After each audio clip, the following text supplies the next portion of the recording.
A comma B are the square matrices such that AB matrix is equal to A, BA matrix is equal to B. Then option A, only B is idempotent. Option B, A comma B are idempotent. Option C, only A is idempotent. Option D, none of this. So listen here, ನಾನು already ಹೇಳಿದ್ದೀನಿ ಸಿನಾಪ್ಸಿಸಲ್ಲಿ idempotent definition. A square matrix A is said to be idempotent if A square is equal to A and square matrix B is said to be idempotent if B square is equal to B. ಇದು ನಮ್ಮ definition of idempotent definition. So listen here, given A B is equal to A ಅಂತ ಕೊಟ್ಟಿದ್ದಾನೆ. Consider A square is equal to A ಸ್ಕ್ವಯರನ್ನು A into A ಅಂತ ತಗೊಳ್ಳಿ, which is equal to A. What is A? AB. First A is AB into A, which is equal to A into BA. BA value is B, which is equal to AB.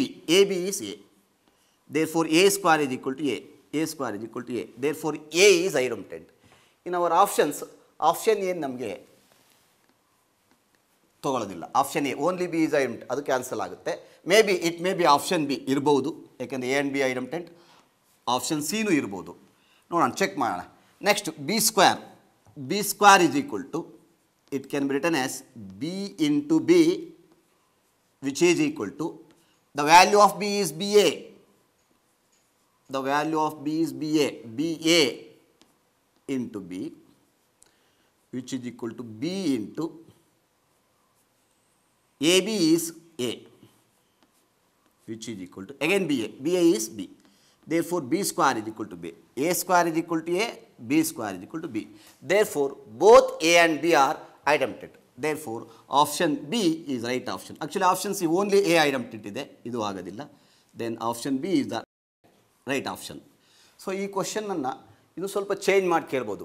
A B is equal to A, B A is equal to B, then the matrices A and B are called idempotent matrix, orthogonal matrix. ಈ ಥರ options ಕೊಟ್ಟಾಗ ನಿಮ್ಗೆ ಗೊತ್ತಿರಲಿ ಐಡಂಟೆಂಟ್ matrices ಅಂತ ಗೊತ್ತಿರಲಿ. ಜೊತೆಗೆ ಇನ್ನೊಂದು ಕ್ವಶನ್ನು ಕೇಳ್ಬೋದು ನಿಮಗೆ, A square plus B square is equal to ಅಂತ ಕೇಳ್ಬೋದು. A square plus B square is equal to ಕೇಳಿದರೆ ಎ ಸ್ಕ್ವೇರ್ ವ್ಯಾಲ್ಯೂ ಎ ಆಗುತ್ತೆ, plus B square value B ಆಗುತ್ತೆ. ಇದು ಒಂದು ರಿಸಲ್ಟ್ ನಿಮಗೆ ಗೊತ್ತಿರಲಿ. Idempotent matrix, for the idempotent matrix A and B, A square plus B square is A plus B ಅಂತ ಕೇಳ್ಬೋದು.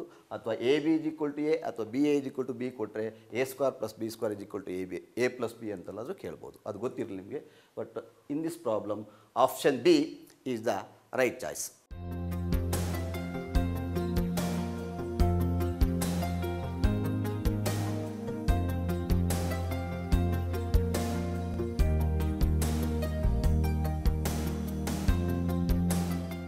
ನಮ್ಮ ಮುಂದಿನ ಪ್ರಶ್ನೆ ಹೇಗಿದೆ ನೋಡಿ. The value of the determinant X P Q, X P Q, first row X P Q, P X Q, Q Q X is equal to option A X minus P into X minus Q into X plus p plus q. Option B x into X minus P into X minus q. Option C p q into X minus P into X minus q. Option D x minus P into X minus Q into p minus q. ನೋಡಿ ವಿದ್ಯಾರ್ಥಿಗಳೇ, ಇಂಥ ಒಂದು ಪ್ರಶ್ನೆಯನ್ನು ನಿಮಗೆ 4 ಮಾರ್ಕ್ಸ್ಗೆ ಎಕ್ಸಾಮಿನೇಷನಲ್ಲಿ ಕೇಳ್ತಕ್ಕಂಥದ್ದು ರೂಢಿಯಲ್ಲಿದೆ. But ಇದನ್ನು ನಾವು C E ಟಿನಲ್ಲಿ ಒಂದೇ ಮಾರ್ಕಲ್ಲಿ ಮಾಡಬೇಕಂದ್ರೆ ನಾವು ರೋ ಆಪ್ರೇಷನ್ನು, ಕಾಲಮ್ ಆಪ್ರೇಷನ್ನು, ನಿಮ್ಮ ಪ್ರಾಪರ್ಟೀಸ್ ಉಪಯೋಗಿಸಿದ್ರೆ ತುಂಬ ಲೆಂತಿ ಆಗುತ್ತೆ. ಅದಕ್ಕೋಸ್ಕರ ಏನು ಮಾಡಿ, ನೀವು ಯಾವುದಾದ್ರೂ ವ್ಯಾಲ್ಯೂಸನ್ನು ತೊಗೊಳ್ಳಿ. ಇಲ್ಲಿ ಎಕ್ಸು ಪಿ ಕ್ಯೂ ಯಾವುದು ಅಂತ ಏನು ಹೇಳಿಲ್ಲ ಅವನು, ನೀವು ವ್ಯಾಲ್ಯೂಸ್ ತೊಗೊಳ್ಳಿ, ಯಾವುದಾದ್ರು ತೊಗೊಳ್ಳಿ. ನಾನೇನು ಮಾಡ್ತಿದ್ದೀನಿ ಇಲ್ಲಿ, x is equal to p is equal to trial and error method, q is equal to 1 ಅಂತ ಕೊಡ್ತೀನಿ. ಆಗೇನಾಗುತ್ತೆ 1 1 1 1 1 1 1 1, the value of the determinant 0 ಆಗುತ್ತೆ. ಬಟ್ ಆಪ್ಷನಲ್ಲಿ 0 ಬರ್ತಕ್ಕಂಥದ್ದು ಇಲ್ಲಿ 1 - 1, ಫಸ್ಟ್ ಆಪ್ಷನ್ 0, 1 - 1 0 0 0, ಎಲ್ಲ 0 ಆಗುತ್ತೆ. ಹಾಗಾಗಿ x is equal to p is equal to q is equal to 1 ತೊಗೊಂಡ್ರೆ ನಮಗೆ ಆಪ್ಷನ್ ಸಿಗೋದಿಲ್ಲ. Better to take x is equal to 2 and p is equal to q is equal to 1 ಅಂತ ತೊಗೊಳ್ಳಿ, check ಮಾಡಿ. So that is then the determinant value is 2 1 1 1 2 1 1 1 2, which is equal to 2 into 4 minus 1 is 3 minus 1 into 2 minus 1 is 1 plus 1 into 1 minus 2 is minus 1. Totally it is 6 minus 1 minus 1 4. ನಮ್ಮ ಯಾವ ಆಪ್ಷನ್ನಲ್ಲಿ ಈ values ಕೊಡೋದ್ರಿಂದ 4 ಬರುತ್ತೆ check ಮಾಡಿ. Suppose option ಎನಲ್ಲಿ X value 2 that is 2 minus 1,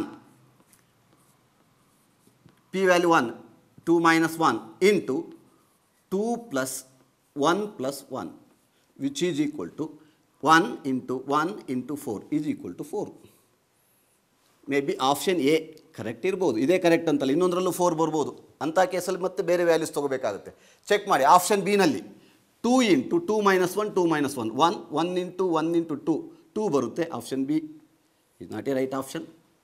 next ಇಲ್ಲಿ P into Q 1 into 1 2 minus 1 into 2 minus 1 ಬರುತ್ತೆ. Then option c is also not a right option.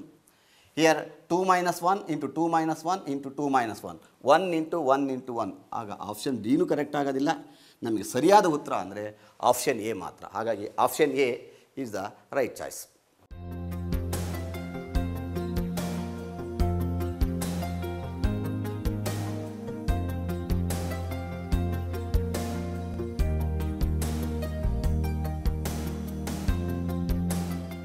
ನೋಡಿ ಮುಂದಿನ ಪ್ರಶ್ನೆ ಹೇಗಿದೆ. Let f of t is equal to determinant of cos t t1 2 sin t t2t sin t t then limit of t tends to 0 f of t divided by t square is equal to f of t calculate ಮಾಡಿ first. f of t is equal to cos t into t square minus 2t square. t square minus 2t square is just minus t square minus t into 2 sin t into t is 2t sin t minus 2t sin t is 0.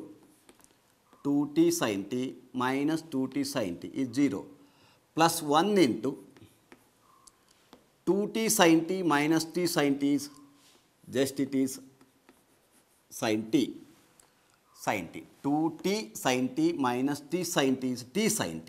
Sorry, it is t sin t. It is f of t.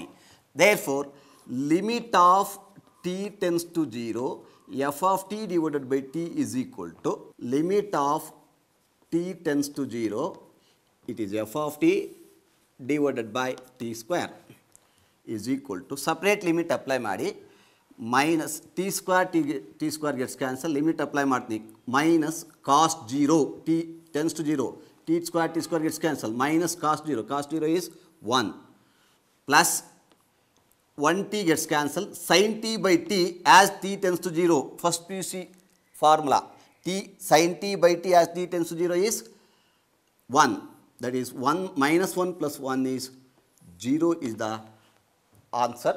Therefore, correct choice for this question is option A.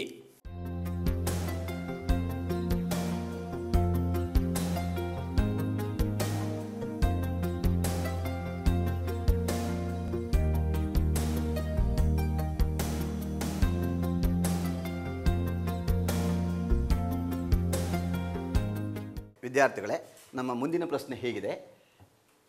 If alpha beta gamma are the roots of x cube plus ax plus b is equal to 0, then the value of determinant value of alpha beta gamma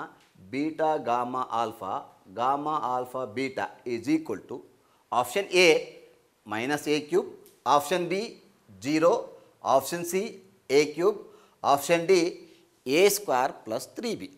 ನೋಡಿ ಇಲ್ಲೇನಾಗಿದೆ ಅಂದರೆ ನಮಗೆ first P U C ಕ್ವಶನ್ನ link ಮಾಡಿ second P U C ಕ್ವಶನನ್ನು ಕೇಳಿದ್ದಾನೆ. Approximately 4 to 5 questions, ಒಂದು 5 questions ನಿಮಗೆ second P U C question ಕೇಳಬೇಕಾದ್ರೆ ಫಸ್ಟ್ ಪಿ ಯು ಸಿ ಕಾನ್ಸೆಪ್ಟನ್ನು ಉಪಯೋಗಿಸಿ ಮಾಡಿದ್ದಾರೆ. ಆ್ಯಕ್ಚುಲಿ ನಾವು ಹಿಂದಿನ ಪ್ರಾಬ್ಲಮಲ್ಲಿ ಲಿಮಿಟ್ಸ್ ಉಪಯೋಗಿಸಿ ಮಾಡಿದ್ವಿ. ನೋಡಿ ಇಲ್ಲಿ ಏನು ಮಾಡಬೇಕಂದ್ರೆ ನಿಮಗೆ ಬೇಸಿಕ್ ನಾಲೆಡ್ಜ್ ಗೊತ್ತಿರಬೇಕು. ಕ್ವಾಡ್ರಾಟಿಕ್ ಈಕ್ವೇಷನಲ್ಲಿ by cubic equation suppose a0x³ plus a1x² plus a2x plus a3 is equal to 0. Suppose it is a cubic equation. Here alpha, beta, gamma are the roots of the equation.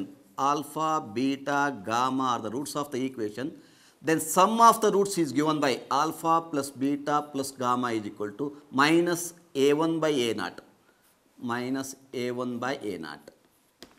Sum of the product of the roots taken 2 at a time, that is alpha beta plus beta gamma plus gamma alpha, nothing but sigma alpha beta is equal to plus a2 by a naught, and product of roots is equal to alpha beta gamma is equal to minus a3 by a naught. But ನಮ್ಮ problem ಇದು basic knowledge, ಇದು ಗೊತ್ತಿರಬೇಕು ನಿಮಗೆ. ನಮ್ಮ question ಹೇಗಿದೆ ಅಂದರೆ x cube plus a x ಇದೆ, x square coefficient ಇಲ್ಲ ಇಲ್ಲಿ. ಹಾಗಾಗಿ x cube therefore in the x cube plus a x plus b is equal to 0. Here alpha beta gamma are the roots of the equation. Then alpha plus beta plus gamma is equal to, using this concept, alpha plus beta plus gamma minus x square coefficient divided by x cube coefficient. Therefore here x, there is no x square term, that is 0 into x square, that is 0 divided minus 0 by 1 is just it is 0. Just it is 0. Alpha plus beta plus gamma. But in this problem, alpha plus beta plus gamma, using the property C1 dash is equal to C1 plus C2 plus C3, ಅಥವಾ ನೀವು R1 dash is equal to R1 plus R2 plus R3 ತಗೋಬಹುದು. ಆಗ first row ಏನಾಗುತ್ತೆ, alpha plus beta plus gamma, alpha plus beta plus gamma, R1 dash is R1 plus R2 plus R3, R1, alpha plus beta plus gamma here, alpha plus beta plus gamma. That is alpha plus beta plus gamma is 0. First row is itself 0. By taking R1 as R1 plus R2 plus R3. If the elements of any row or any columns are 0, then the value of the determinant is 0. Therefore, here option B is the correct choice.